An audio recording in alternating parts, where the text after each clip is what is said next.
जब फिरौन ने हजरत मूसा अलैहिस्सलाम और उनकी कौम का पीछा किया तो अल्लाह के हुक्म से समंदर ने अपना रास्ता खोल दिया। लेकिन जैसे ही फिरौन और उसकी अजीम फौज उस रास्ते में दाखिल हुई, समंदर की लहरें आपस में मिल गई। फिरौन की पूरी फौज उस कहर में गर्क हो गई।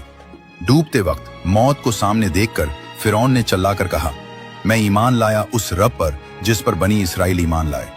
लेकिन उसकी तौफीक का वक्त निकल चुका था।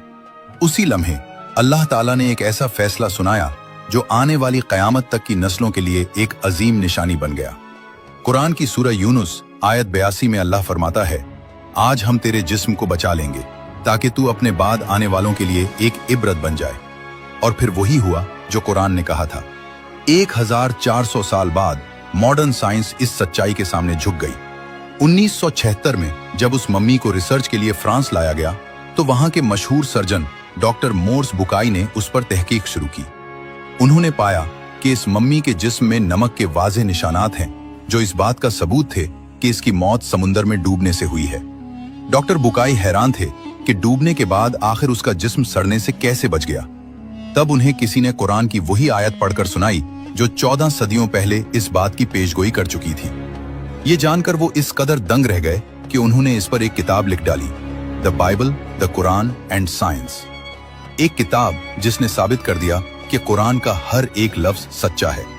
लेकिन यहाँ एक बात वाज़ेह कर देना बहुत जरूरी है।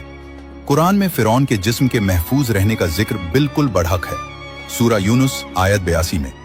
लेकिन जो मम्मी आज मिस्र के म्यूजियम में रखी है, उसका हजरत मूसा अलैहिस्सलाम के दौर वाला फिरौन होना एकेडमिक सतह पर 100% कन्फर्म नहीं है।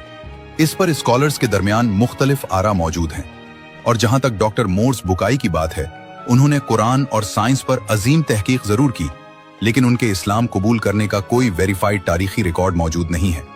द फेथ स्टोरीज पर हम सिर्फ वही बात पेश करते हैं जो कुरान और मुस्तनद तारीख से साबित हो, क्योंकि हमारा काम तारीख से इबरत लेना है, गलत कहानियां बनाना नहीं।